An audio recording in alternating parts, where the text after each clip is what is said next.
Tragedy in a suburban American home. It was the kind of neighborhood people described as nice, quiet, well-kept lawns, brick houses, tall maple trees painting the sidewalks gold every autumn. On Cherry Lane in suburban New Jersey, the Williams family home once stood as a place of warmth and comfort. Inside, the walls echoed with laughter, the kitchen filled with the smell of pancakes every Saturday morning, and Emily Williams, then a 16-year-old high school junior, used to wake up to the gentle humming of her mother as she brewed coffee before sunrise. But everything changed the morning Emily's mother died. It happened suddenly. A late-night phone call, flashing red and blue lights on the driveway, whispers between neighbors leaning over front fences. The loss washed over the house like an unexpected storm, stripping away its light and leaving shadows everywhere. Emily's father, David, was shattered. He wandered the halls, looking lost even in broad daylight, his shoulders hunched in defeat. Conversations dwindled to practical concerns: dinner, homework, clean laundry, without the warmth or joking that used to make daily life feel easy. Emily's world shrank overnight. The bustling kitchen became sterile and silent. She kept her bedroom door closed more and more, a barrier against the growing emptiness. The refrigerator still held her mother's sticky notes. "Good luck on your quiz," or "Don't forget your umbrella." Each one a painful reminder that those days would never come back. Friends and neighbors tried to help. They brought over casseroles, pies, and awkward attempts at comfort. But as the weeks passed, the visits dwindled. Grief, after all, made people uncomfortable. At school, teachers offered condolences and extra time on assignments, but the world kept moving forward, while Emily's felt stuck in place. David tried to be strong for his daughter, but his grief took on a quiet, cold form, one that pulled him further away from her with each passing day. The house, once filled with the energy of an ordinary family, became heavy and silent, marked by closed doors and half-finished conversations. The joy that had defined their home was lost, replaced by an unspoken understanding that nothing would ever be the same again. As fall turned to winter, Emily stood at her bedroom window, looking out at the quiet street below. The neighborhood, unchanged on the outside, felt foreign and distant. The home that once meant safety now seemed haunted by absence. And for Emily, the tragedy was not just the loss of her mother, but the slow unraveling of the family itself, hidden behind the perfectly trimmed hedges and pretty front porch of their suburban American home. The stepmother appears life in the Williams household had barely begun to settle into its new, quieter rhythm when everything shifted once more. Only months after his wife's passing, David started seeing someone new, a change that caught Emily by surprise and filled her with unease she couldn't quite name. At first, the details were vague: a new number saved in her father's phone, the muffled sounds of long phone calls after dinner, the occasional whiff of unfamiliar perfume lingering in the hallway. Linda Mason entered their lives, dressed in pastel cardigans and crisp khaki pants. Her presence at once gentle and surprisingly assertive. She worked at a nearby marketing firm, always carried a leather-bound planner, and never seemed to tire of smiling. Every introduction with neighbors was met with a practiced charm: handshakes, polite laughter, an effortless way of making everyone feel at ease. Except, perhaps, Emily. The engagement, announced without warning over takeout pizza one dull Tuesday night, made Emily's stomach knot. Her father spoke quickly, his eyes fixed on the table, as if reciting a speech he'd practiced in private. Linda, perched next to him, offered an encouraging smile, her hand landing lightly over his. "We're going to be a family again," David declared, though it sounded more like a plea than a promise. The wedding was a modest affair in early spring, held at a small chapel on the edge of town. Emily stood stiff in her pale blue dress, surrounded by the well-meaning buzz of distant relatives and Linda's colleagues. She barely recognized her father, whose face was bright with nervous excitement. Linda glided through the event as though she'd always belonged in their circle, chatting easily, laughing in just the right places, graciously accepting every compliment about her poise and warmth. But behind Linda's perfect manners, in warm gestures, Emily sensed a cool distance, something careful and measured about every word and every smile. Linda was attentive. She filled the fridge with fresh groceries, reorganized the living room, and planned cheerful family dinners with hearty American staples, like pot roast and mashed potatoes. But none of it ever quite reached Emily. When she tried to join the conversation, Linda would steer it elsewhere with effortless politeness.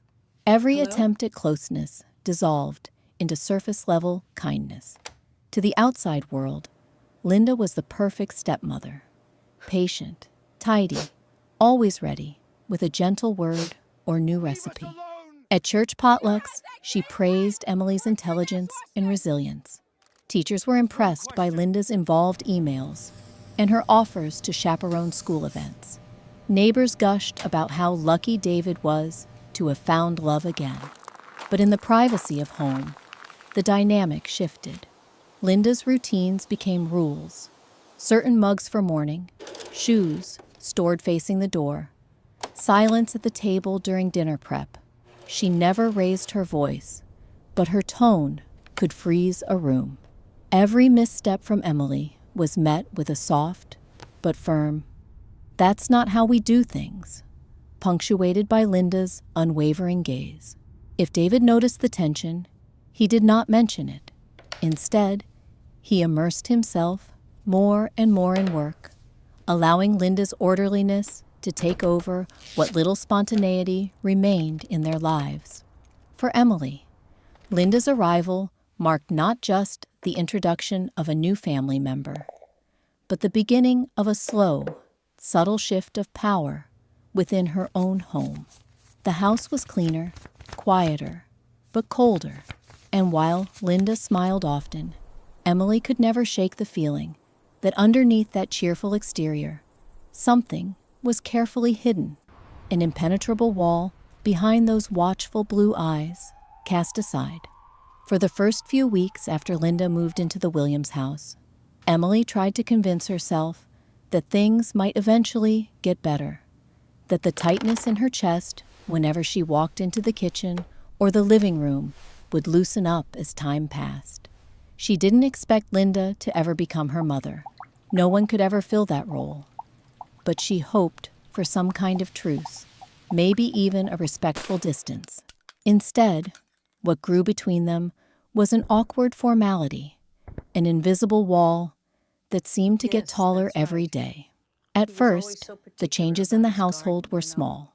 Linda preferred a different brand of coffee, so the familiar can of Emily's mother's favorite blend was replaced by something with a sharper smell and a fancier label.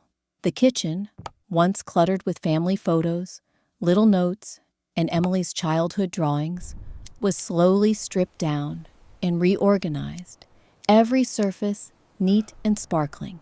Linda was determined to make the house feel like hers, and her touch was everywhere.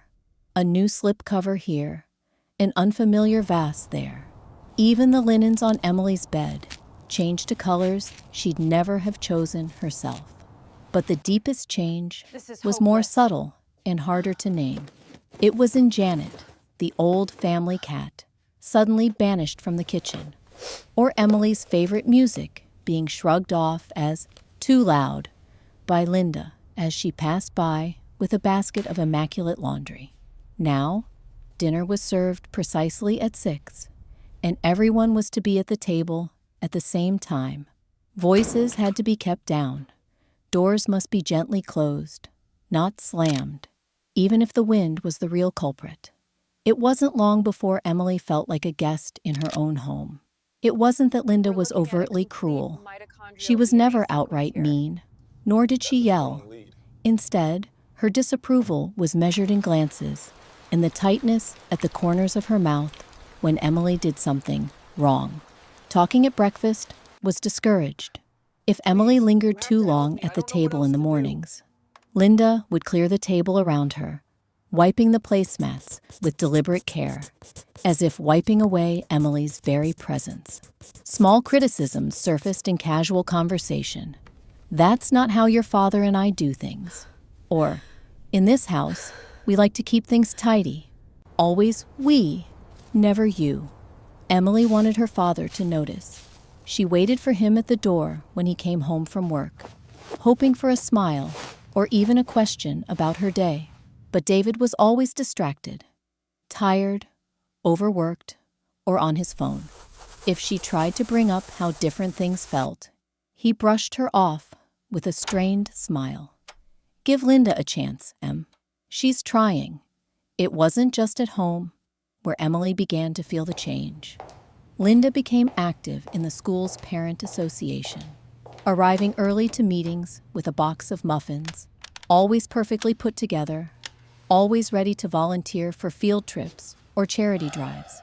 She congratulated Emily's teachers on her behalf, but never consulted Emily before signing her up for things. Sometimes, Emily would find herself cornered by well-meaning adults in the hallway. "Your stepmother told us how talented you are at writing. Will you help with the school newsletter?" She'd agree, but inside, she burned with resentment. Linda was beginning to control even the narrative of her life outside those brick walls. At church, Linda's attentive, gracious manner was praised by everyone. Emily would watch as neighbors patted Linda's arm or shared knowing looks, whispering about how brave she was for stepping in, for saving the family. But nobody asked Emily what she thought. She attended Sunday service in uncomfortable new dresses Linda had picked out for her, feeling stiff and misplaced as Linda beamed beside her, holding her father's hand.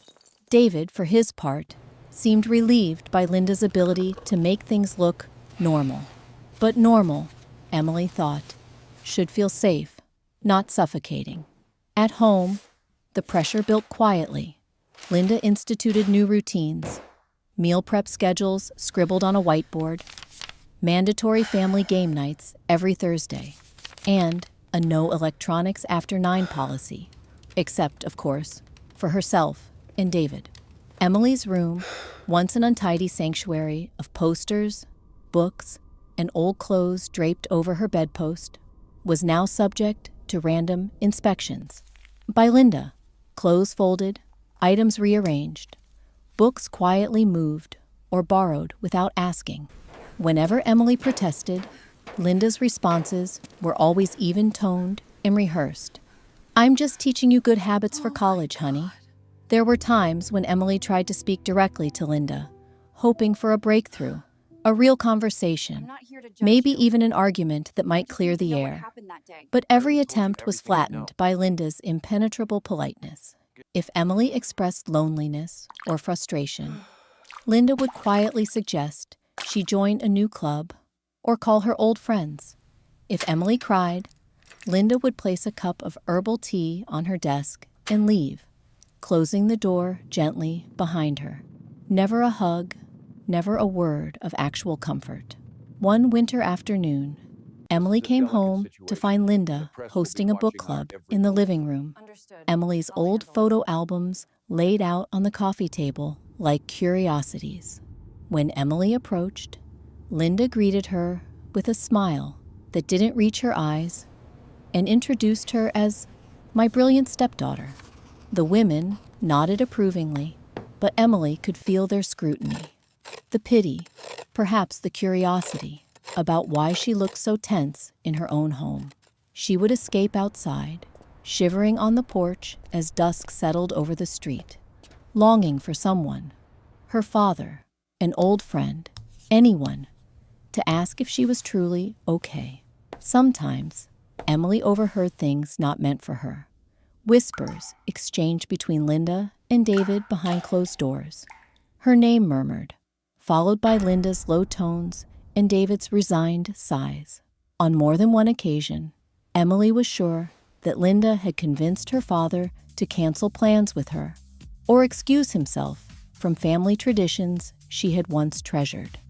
The Sunday movie nights, summer road trips, or the little rituals around Christmas that used to fill their home with laughter. As spring approached, Emily's loneliness solidified into something colder, a numbness, a sense that she was quietly being erased, replaced by a new vision of family that simply didn't have space for her. She became quieter in class, avoided inviting friends home. The once lively Williams home, with its mismatched dinner plates and playful banter, had become more of a museum, a place of order, discipline, and routine, where Emily felt more like a guest than a daughter. She tried, in small ways, to push back, to take up space, to play her music a little louder, to stay out later with friends. But each time, Linda's disappointment was palpable, expressed through the smallest acts. The cold plate of dinner left on the counter instead of a warm meal with family, an offhanded comment about respect or responsibility aimed at no one in particular, but meant for Emily. When Linda's relatives came to visit, Emily was paraded as our girl, yet any attempt at genuine connection was manipulated or cut short. Her role had been scripted, her emotions edited down to what fit Linda's carefully cultivated version of the Williams family. The real Emily, awkward, grieving, angry, had no place. Eventually, a silent truce settled in. Emily withdrew into herself, spending most evenings in her room, headphones on, pretending to study as the sounds of her new family, her father's laughter, Linda's smooth voice, filtered through the walls. Sometimes, at night, she pressed her face into her pillow and let herself miss her mother with a desperate ache she couldn't share with anyone. And outside, the world kept turning. The lawns stayed trimmed, the neighbors waved politely from their driveways, and from the outside, nothing about the Williams home looked different at all. But inside, Emily understood with terrifying clarity. She was no longer the child at the center of her father's world. She had become an outsider within the walls that had once promised her safety, left to map out her own quiet rebellion in a home that no longer felt like home at all. The past casts a shadow. The Williams house was never quiet, not really. Even in silence, there was the hum of the refrigerator, the tick of the vintage wall clock, the occasional creak of floorboards Emily would swear were her mother's footsteps. Yet, as spring rain pattered against the windows and Linda bustled about, rearranging the living room or planning another family night, Emily felt as if the whole house held its breath, agitated, unsettled, on the verge of whispering a secret. It was on a day painted gray by a never-ending drizzle that Emily, restless and numb from loneliness, decided to clean out the attic. She told her father it was for a school project, a white lie he nodded at without real interest. There was something in the attic she needed, quiet and privacy, a place Linda rarely ventured. The dust in the attic hadn't been disturbed in years, not since before Linda came. Emily found boxes marked in her mother's handwriting, Christmas decorations, baby clothes, family photo albums. Her hands trembled as she opened them, breathing in a scent both familiar and achingly foreign. Beneath old books, She unearthed a slim, nondescript folder wedged between stacks of her father's college yearbooks. Its presence seemed accidental, out of place among the relics of her happiest days. Emily opened it tentatively. Inside were letters, some addressed to Linda Mason, others scribbled with unfamiliar names. There were documents, too, many with heavy black lines crossing out crucial details. Her heart pounded as she examined the folders. The receipts bore dates from years before her father had met Linda. There were envelopes from places she'd never heard of, small towns in states like Michigan and Ohio, postmarks faded but legible. Tucked between the pages was a copy of an old driver's license.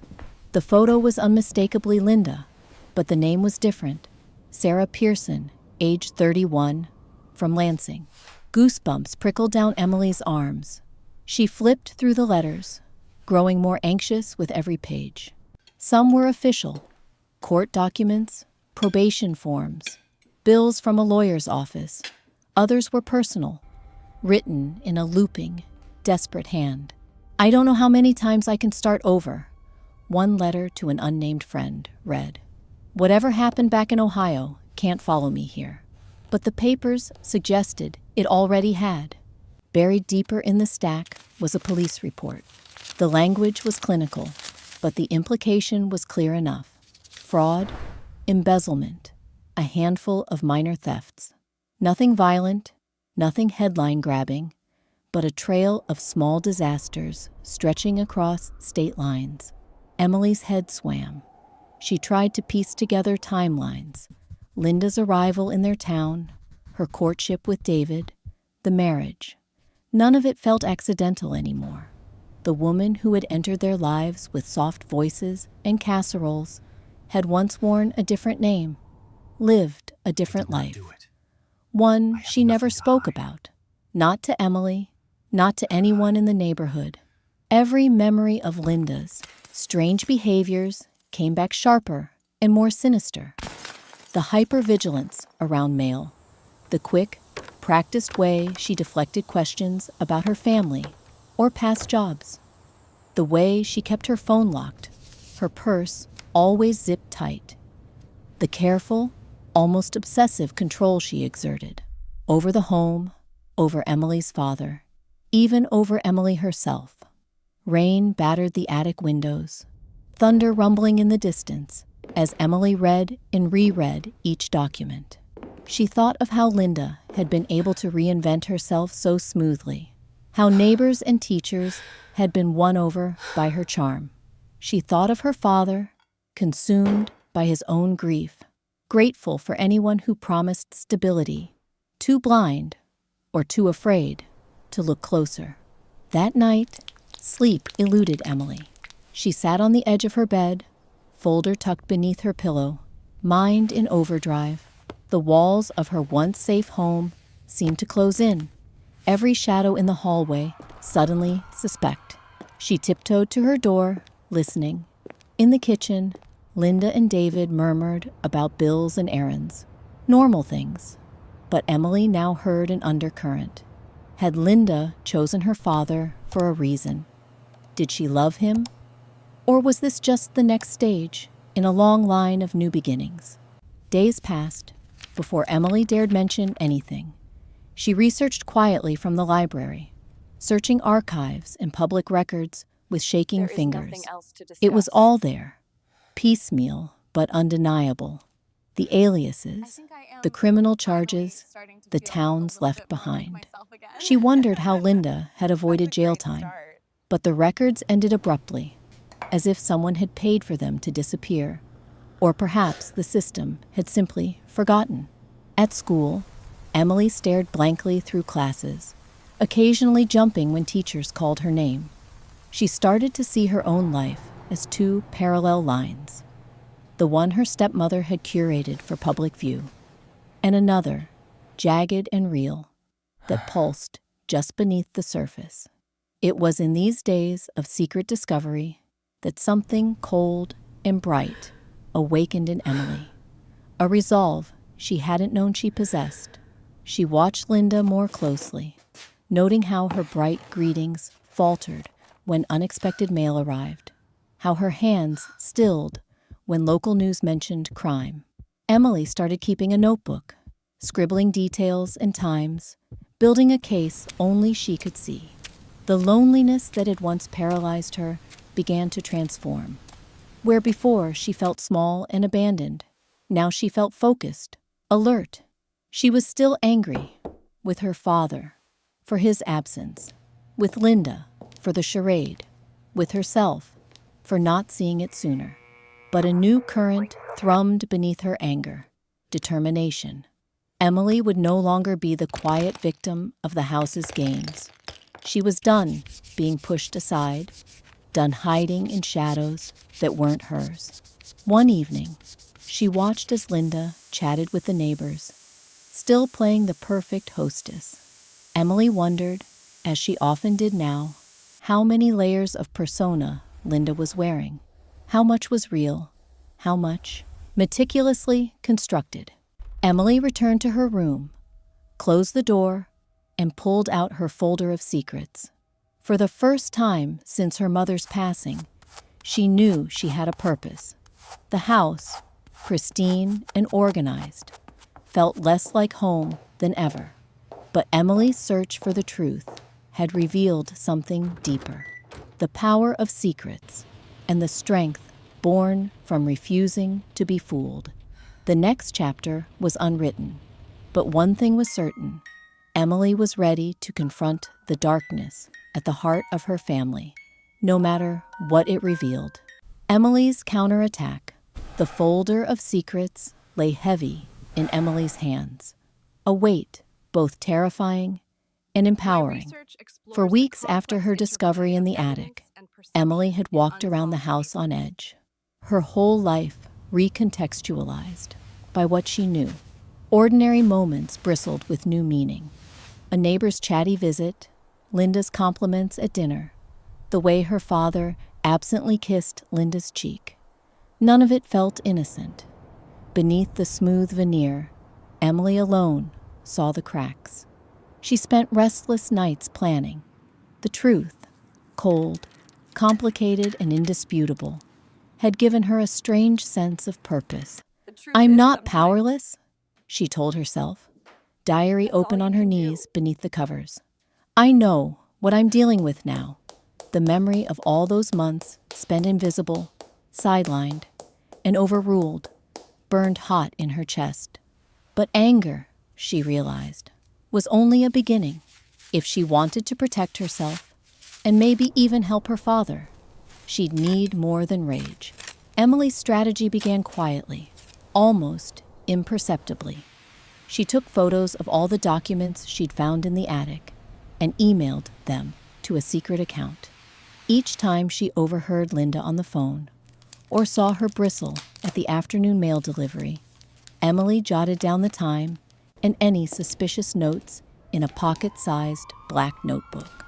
She started listening for patterns, names that recurred, vague references to old friends, a shiftiness in Linda's voice that set off alarms.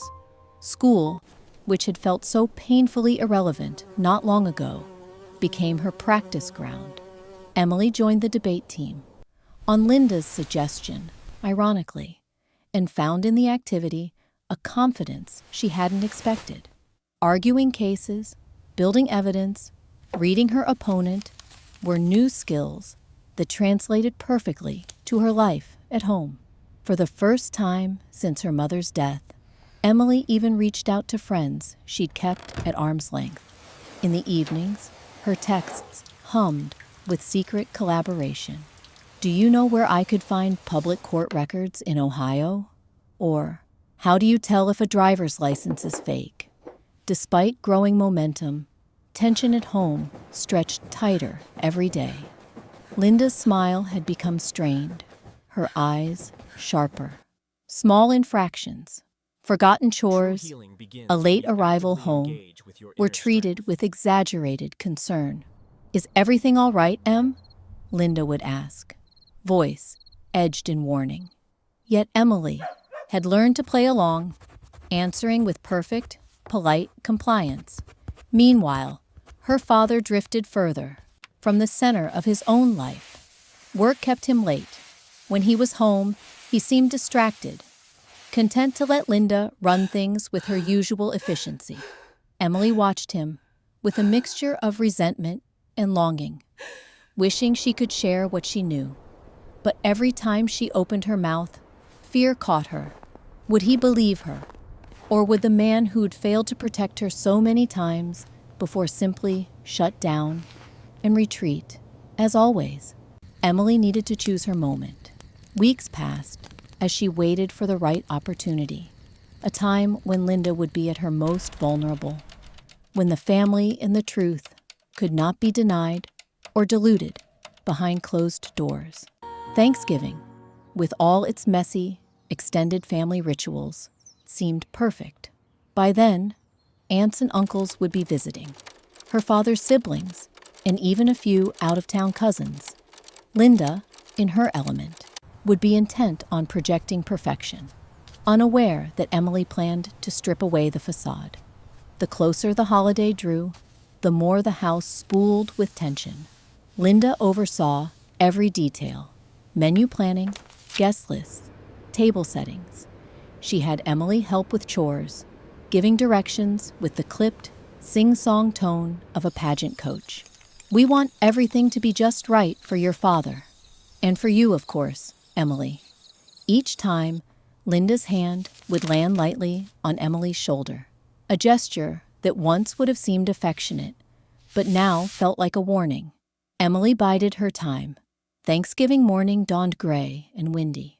The house buzzed with activity, her father carving turkey in the kitchen, Linda flitting from room to room, rearranging centerpieces, smoothing tablecloths, correcting Emily's posture whenever she caught her slouching.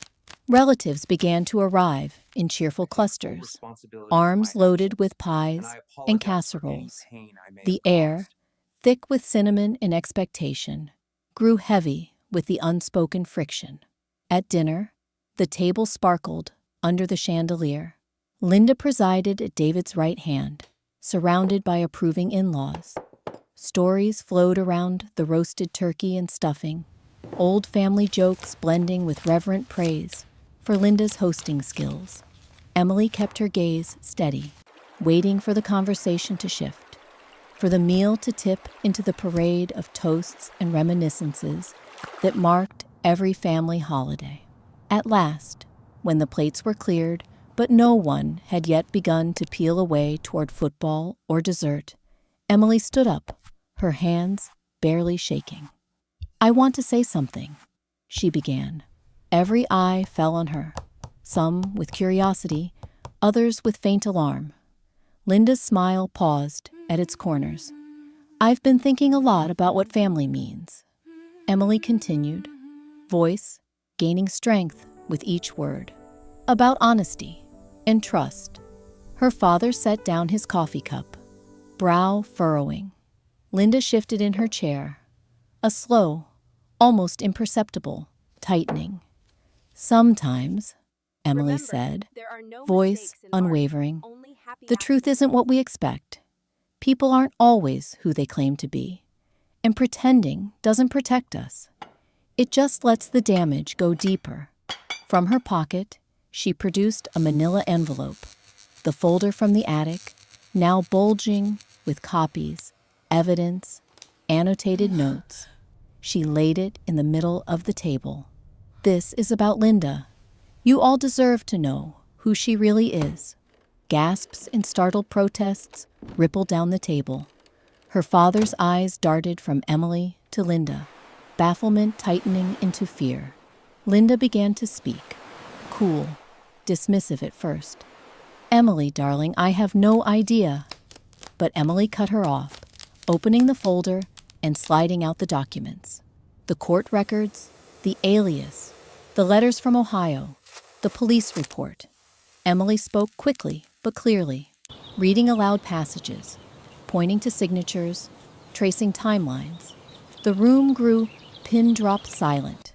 No sound, but Emily's even tone and the shuffling of papers. Linda's professional composure cracked. Her voice rose, desperate, denying, blaming confusion or conspiracy. But the evidence was irrefutable. Her father looked stricken, first disbelieving, then furious, but above all shattered. Relatives murmured in shock, some openly weeping, others firing questions in rising chaos. Gone was Linda's serene authority. Exposed, she stood small in the harsh light of the truth. It was messy. The dinner dissolved into arguments, sobs, accusations. But in the center of it all, Emily stood her ground. She answered questions, repeated the facts, let her hurt show only in the hard set of her jaw. This wasn't vindictiveness or childish rebellion. It was the reckoning her fractured family needed, the only way to break the strange enchantment Linda had cast. Later, as guests trickled away and the house sat in bruised silence, David approached Emily, eyes red. Why didn't you tell me sooner?" he whispered. Emily answered honestly, tears finally slipping free. "I tried, but you never listened." For the first time in months, she didn't feel invisible. The house was still broken, maybe more than ever, but the spell had been broken too. Emily had found her courage, her voice, and, in some small way, reclaimed her place in the story. Climax, confrontation and the turning of the tide. The echoes of Emily's revelation still hung in the air long after she pressed the stack of evidence into the center of the Thanksgiving table. The room, so recently alive with banter and the clatter of cutlery, was now a cauldron of confusion, suspicion, and heartache. Only the soft, erratic ticking of the clock and the distant hum of the dishwasher dared break the silence. Linda's composure, so meticulously maintained, fractured under the weight of exposed secrets. She stood rigidly beside her chair, fingers curled so tightly around its back that her knuckles blanched. Her smile, always to her armor, had vanished entirely, replaced by a wary, almost feral alertness. Guests shifted in their seats or rose awkwardly, some unwilling to meet Linda's eyes, others openly staring at her as though seeing her for the first time. David, at the head of the table, looked diminished, jaw slack, eyes glazed, all remnants of holiday cheer drained from his features. He glanced from Emily to Linda and back again, as if hoping that someone would suddenly admit this was all a sick joke. No one did. Linda broke the silence first, her words hesitant, but still laced with the old charm. "There's been some confusion," she announced. Her voice was softer than usual, but the undertone of command remained. "Emily must be mistaken. These are old papers. None of this has anything to do with our family now." She tried to stand tall, projecting authority, but her hands trembled. Emily met her gaze, refusing to shrink away. "That's not true. You lied to Dad. You lied to everyone." For the first time, her voice was not shaky or shrill, but clear and sure. She placed the printed court records and the faded driver's license directly in front of her father, so he could not look away. Other voices began to chime in, an uncle's incredulous, "Linda, what is all this?" An aunt's softer, more fearful, "Why would you hide something like this?" Murmurs flurried around the table as family members picked up pages, scanning the evidence with widening eyes. Someone gasped at the word fraud. Another muttered, "Aliases?" Linda's attempts to regain control grew desperate. "All that's behind me. I've paid for my mistakes. David, you know me. You know what I've been through. Don't let one misunderstanding ruin our family." Her eyes shone with unshed tears, but in the bright dining room, her vulnerability read as something calculated. David's reaction was slow, almost glacial. But as he read through the paperwork, each page seemed to pile more years onto his shoulders. His voice broke when he finally spoke, hoarse and small. "Why, Linda? Why didn't you tell me who you really were?" A heavy silence settled, broken only by the sniffles and shifting chairs. Linda looked around for support, but found none.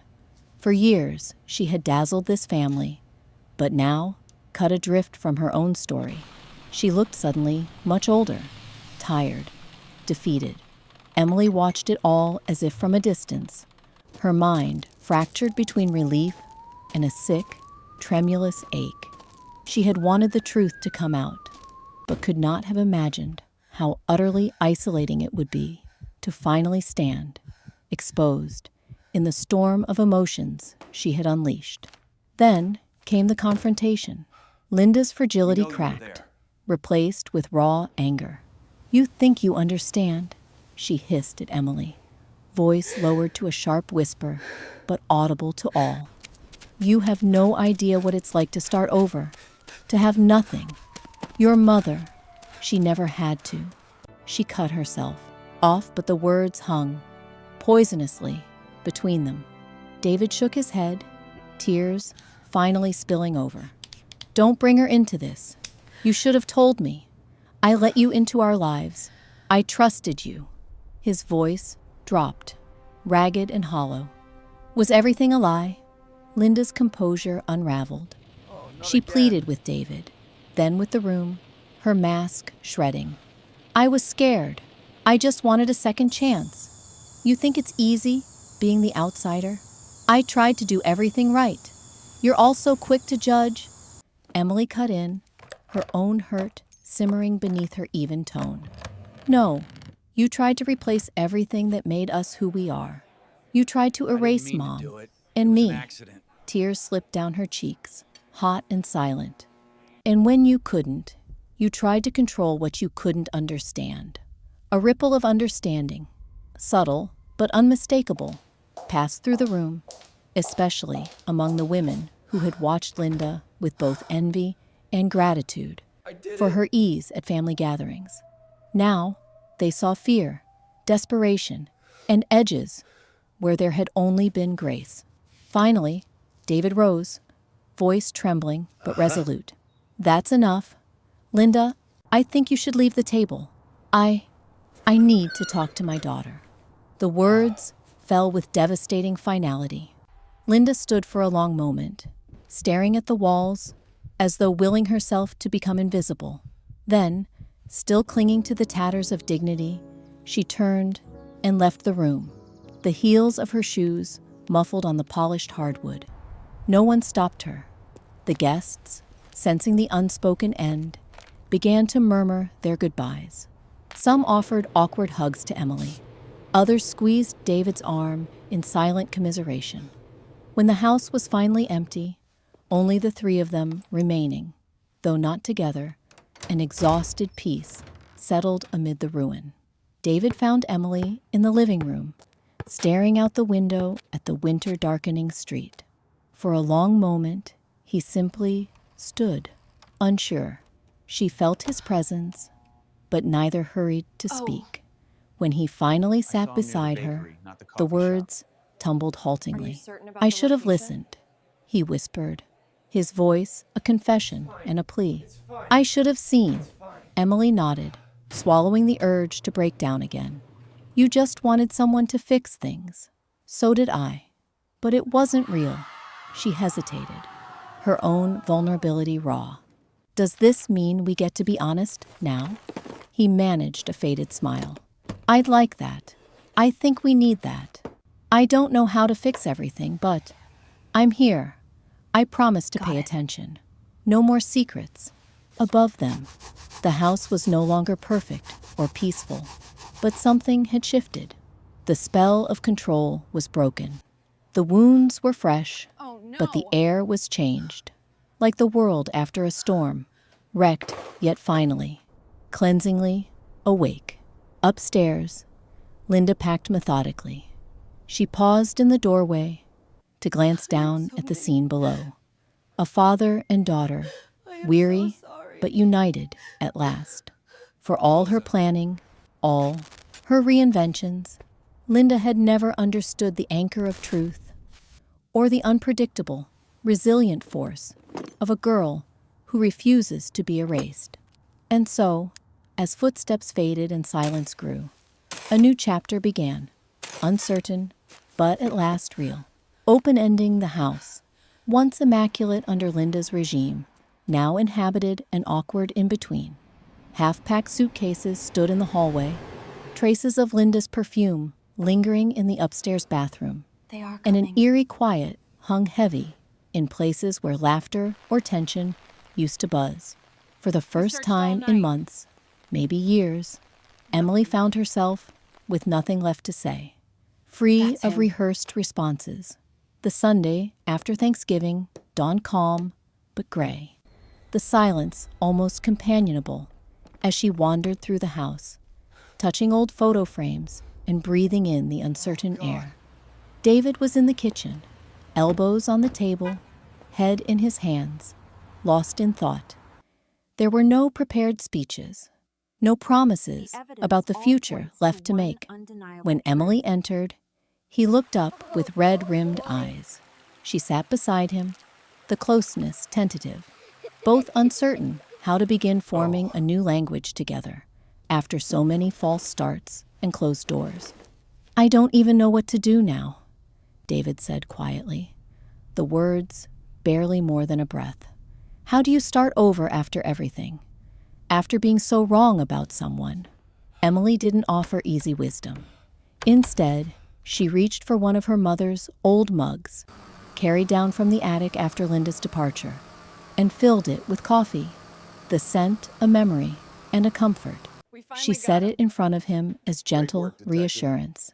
"Maybe we just start small, one day at a time. We can figure it out together, I guess." The days that followed seemed to move both too fast and unbearably slow. Linda called once to arrange a time to collect her remaining things. Her voice was strained, transactional. She offered no apologies and asked for little, only that David not contest her abrupt exit, nor speak to neighbors about the details. David agreed. There wasn't much more to say. After Linda's belongings left the house for the last time, Emily noticed small details re-emerging. Her father's laughter, awkward and real, bubbling at unexpected times. Janet the cat reclaiming her perch on the kitchen counter. Her own music, played a touch too loud, echoing down the hallway. The walls seemed to breathe again, awkward and bare in some rooms, but open to possibility. Emily attended classes, but carried with her the knowledge that, like her family, she was unfinished, still reeling, still raw. Friends noticed the difference. Some asked what had happened. Others whispered amongst themselves. Emily chose silence most of the time, understanding the strength in holding some truths close and letting others out in small, measured doses. Rumors started about a scandal, a family blow-up, but she found she didn't care as much as she had feared she would. It was as if, by telling the hardest truth already, nothing else could threaten her in quite the same way. One evening, Emily sat on the front porch, wrapped in her mother's old shawl, the cold air biting but invigorating. She scrolled through old messages, debates with herself about whether to reach out to her friends, to ask for help mending the bridges she'd let fall into disrepair during Linda's reign. Tentatively, she typed out a text. "Hey, things have been hard, but I'd like to see you. Maybe we could get coffee." The reply came within minutes. "I've missed you. Let's hang out." David, for his part, began the arduous process of reflection. He called his sister late at night, sometimes with apologies, sometimes just to hear another human voice anchor him to reality. He scheduled an appointment with a therapist, telling Emily with sheepish honesty, "I want to understand how I missed so much. I need to get better at listening, Not just to you, but to myself. That small my admission God. meant more to Emily than any grand gesture. Yet, for all the forward motion, there were setbacks. Right there. Grief is not linear. There were days when Emily woke up my angry, dear. cursing both her father's blindness and her own passivity, wishing she could undo what had happened to their family. Other days, she felt an unexpected peace. Memories of her mother, sharp and unvarnished, surfacing with clarity. She filled her journal with fragments. A line about loss, a doodle of Janet, a scrap of dialogue from an argument with Linda, an inky promise to herself, I won't disappear. As winter deepened, David and Emily began carving out new rituals. Breakfast became a slow, quiet affair, the two sharing the paper or commenting on Janet's antics. On Saturdays, they took long drives, sometimes in search of nothing at all, just to feel the old rhythm of motion and conversation. The Christmas tree they decorated together was crooked and sparse, but each ornament held a story, and laughter came easier than expected. Sometimes, the loss and awkwardness between them made conversation stall mid-sentence. The silence sharp. David would say, "You know, you don't have to forgive me yet." Emily would nod. Both understood. Forgiveness is a process, and the best they could do was refuse to give up. One particularly cold afternoon, Emily found herself standing outside her mother's favorite bakery, considering whether to buy the cinnamon rolls that used to mark special occasions. She nearly turned away. So much tradition felt tainted now, until she remembered the resilience in her mother's handwriting, still stuck to the fridge. You are braver than you think. With trembling hands, she went inside and bought two.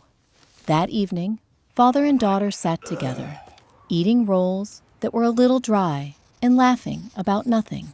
For the first time, Emily felt the past settle kindly in her chest. Not erased, not idolized, but accepted as part of her.